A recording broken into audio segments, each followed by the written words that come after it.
Dans les épisodes précédents, nous avons exploré un chemin important, un chemin entre le corps, les émotions et la peur de l'abandon.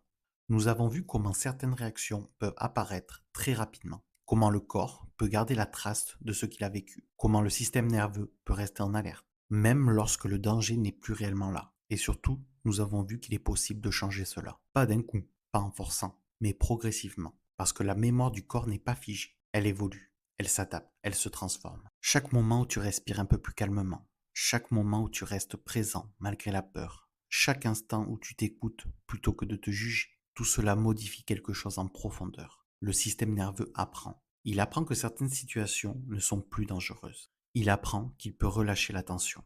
Il apprend qu'il peut exister un état plus calme, plus stable. Mais ce processus demande du temps, parce que ce que le corps a appris sur des années ne se transforme pas en quelques jours. Il y a parfois des retours en arrière, des moments où la peur revient, des moments où les réactions semblent plus fortes. Et c'est normal. Cela ne veut pas dire que rien n'a changé.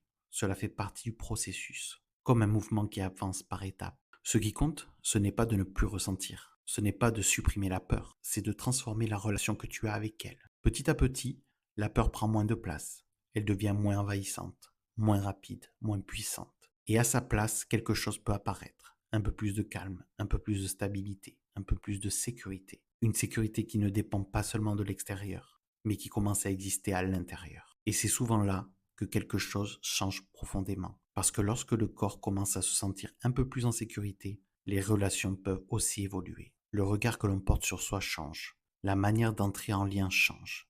Et c'est justement ce que nous allons explorer dans la suite. Le lien entre ces mécanismes et les relations. Et notamment la manière dont la peur de l'abandon peut s'exprimer dans le couple. Mais pour l'instant, ce que tu peux retenir de tout ce chemin, c'est une chose simple. Ton corps n'est pas ton ennemi. Il a appris à te protéger. Et aujourd'hui, il peut aussi apprendre à se calmer, à relâcher, à se sentir en sécurité, petit à petit, à ton rythme.